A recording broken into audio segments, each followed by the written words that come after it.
এভারকেয়ার হাসপাতালে চিকিৎসাধীন সাবেক প্রধানমন্ত্রী ও বিএনপি চেয়ারপারসন বেগম খালেদা জিয়ার শারীরিক অবস্থার তদারকির জন্য ১২ সদস্যের মেডিকেল বোর্ড কাজ করছে।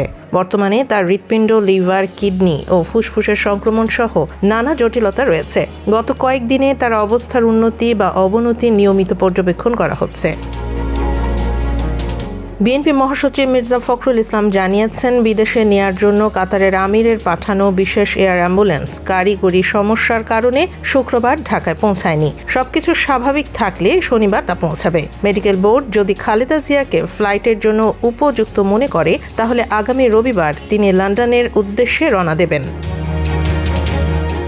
আজ ঢাকায় পৌঁছেছেন বিএনপির ভারপ্রাপ্ত চেয়ারম্যান তারেক রহমানের স্ত্রী ডাক্তার জুবাইদা রহমান। তিনি সরাসরি এভারকেয়ার হাসপাতালে গিয়ে খালেদা জিয়ার সঙ্গে দেখা করেছেন। দলের শীর্ষ নেতারা তার আগমনকে বিশেষ গুরুত্বপূর্ণ হিসেবে দেখছেন।